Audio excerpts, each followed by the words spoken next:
We are all fighting a silent war to overcome the challenges posed by the COVID 19 pandemic. We have acted swiftly and introduced several measures in response to the pandemic. Ensuring continuity of other essential health services is a cornerstone of this response.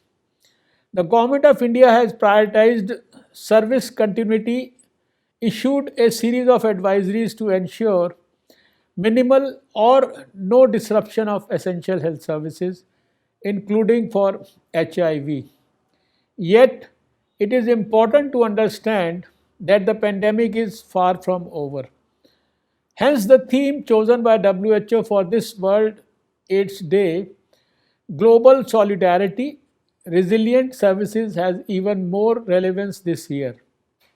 As we say in India, Vasudhaiv Kudumbakam, the concept which exalts the entire world as one family. Such a global challenge indeed requires a response founded in solidarity.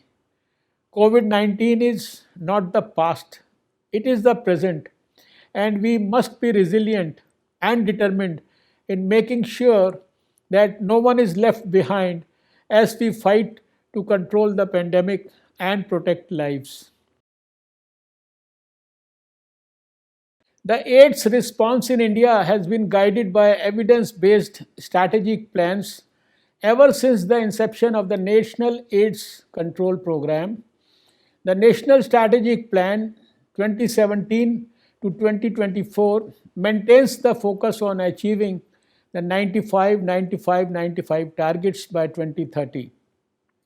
The program has continuously updated the operational guidelines and service delivery according to evolving evidence. With the fourth phase of the NACP in progress, the impact of India's AIDS response has been clear. By 2019, the estimated new HIV infections in the country have declined by 37% since 2010 and by 86% since reaching the peak of the epidemic in 1997.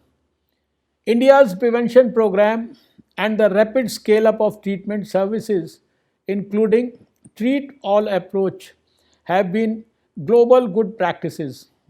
India has world's second largest antiretroviral treatment program with 1.3 million people on free ART.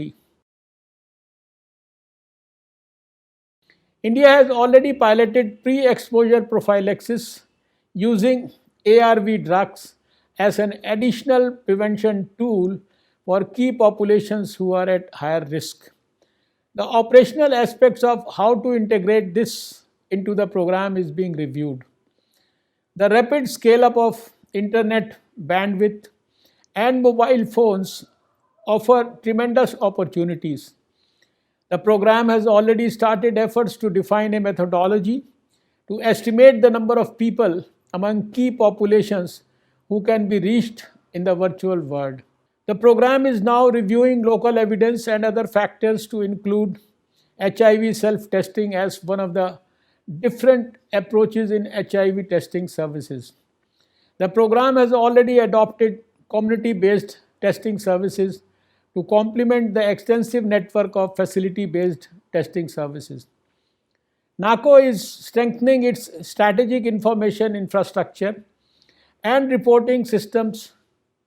Initiatives such as SOCH will not only provide people centric, IT enabled, and integrated information systems with embedded supply chain functions, but also ensure that real time data is made available at all levels to better monitor and improve the program further. Finally, COVID 19 has taught us several lessons in terms of ensuring continuity of services. The use of telemedicine services, multi month dispensing of ARV drugs to people living with HIV, take home doses of drugs for people who inject drugs, who are stable on opioid substitution therapy, and community based and other differentiated service delivery mechanisms are some of the prominent examples. Based on the specific state level context, some of these measures could continue in a post pandemic world as well.